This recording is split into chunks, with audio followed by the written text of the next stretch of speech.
Bonjour à tous, aujourd'hui je vous propose une capsule pour apprendre à nommer une molécule organique. Alors, il faut savoir que les chimistes ne donnent pas des noms arbitraires aux molécules organiques, car cela demanderait de les apprendre par cœur. À la place, ils ont inventé un système de nomenclature qui est basé sur la structure des molécules. En observant la structure d'une molécule, on peut déduire son nom, c'est ce qu'on va apprendre à faire tout de suite. Donc, décrire la molécule, première étape, ça consiste tout d'abord à repérer ce que l'on appelle la chaîne carbonée. Comme on l'a déjà vu dans une molécule organique, la chaîne carbonée, c'est l'ensemble des atomes de carbone liés entre eux. Ces atomes de carbone sont également liés à des atomes d'hydrogène. Donc ici, il s'agit de ce que je viens d'entourer. On appelle cela chaîne carbonée ou squelette carboné.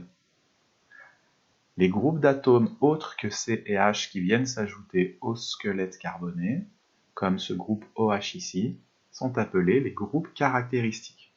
Celui-ci, OH, est un groupe hydroxyle, comme on l'a vu dans le cours précédent. Dans la chaîne carbonée, un atome de carbone joue un rôle particulier, c'est celui qui porte le groupe caractéristique, en orange ici. On l'appelle le carbone fonctionnel, terme à retenir. Pour décrire plus en détail la chaîne carbonée, il faut savoir, c'est l'étape suivante, repérer la chaîne principale. Alors la chaîne principale, c'est un enchaînement d'atomes de carbone qui se suivent dans la chaîne carbonée et qui respecte deux critères. C'est un enchaînement qui contient le carbone fonctionnel et c'est l'enchaînement le plus long possible. Donc, dans cet exemple, les carbones que l'on peut mettre à la suite les uns des autres qui contiennent le carbone fonctionnel et qui soient le plus long possible, c'est cet enchaînement-là. Donc, la chaîne principale est ici. Les autres atomes de carbone qui viennent s'ajouter à la chaîne principale pour constituer la chaîne carbonée, comme le CH3 ici, sont appelés les ramifications ou les groupes alkyles. En résumé, la chaîne carbonée d'une molécule organique, c'est une chaîne principale, toujours, et éventuellement une ou plusieurs ramifications qui viennent s'ajouter.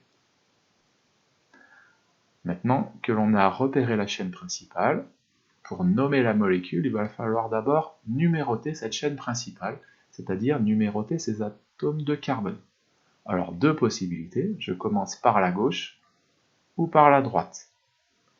Alors, la convention des chimistes, c'est d'utiliser la numérotation telle que le carbone fonctionnel a le plus petit numéro possible. Ici, selon la numérotation que j'utilise, ce sera le numéro 2 ou le numéro 4. Je retiens donc la numérotation qui lui attribue un numéro 2. Voilà, j'ai maintenant tout ce qu'il me faut pour trouver le nom de cette molécule. Alors, le nom des molécules organiques sera toujours sous cette forme-là, un préfixe, puis une racine, puis un suffixe.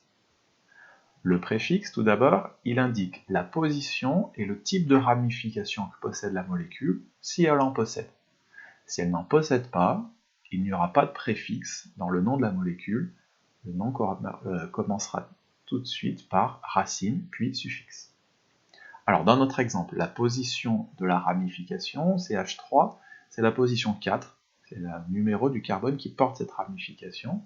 Et le type de ramification, il faut se rapporter à ce tableau. Dans notre exemple, c'est un groupe CH3, donc c'est un groupe méthyle. Le préfixe est donc 4-méthyle. On place toujours un tiret entre un chiffre et une lettre dans le nom des molécules organiques. La racine, maintenant, elle indique le nom de la chaîne principale. Celui-ci dépend uniquement du nombre d'atomes de carbone que contient cette chaîne. Tableau de correspondance à connaître. Dans notre exemple, il y a 5 atomes de carbone, donc la racine est pentane. On l'écrit à la suite du préfixe, sans espace. Il n'y a pas d'espace entre méthyle et pentane.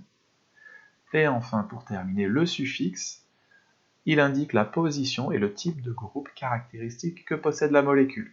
Alors la position ici du groupe caractéristique OH, ce sera 2, puisque le OH est porté par le carbone fonctionnel en position 2 de la chaîne principale. et type de groupe caractéristique, il faut se reporter à ce tableau. Un groupe OH correspond à la famille des alcools, donc c'est le suffixe ol que l'on va utiliser. Donc le suffixe complet, ce sera 2-ol, pour indiquer qu'on a un groupe caractéristique OH, famille des alcools, en position 2 sur la chaîne principale. Le nom complet de cette molécule est donc 4-méthylpentane 2-ol. Encore une fois, je vous fais remarquer qu'on a placé des tirets entre les lettres et les chiffres.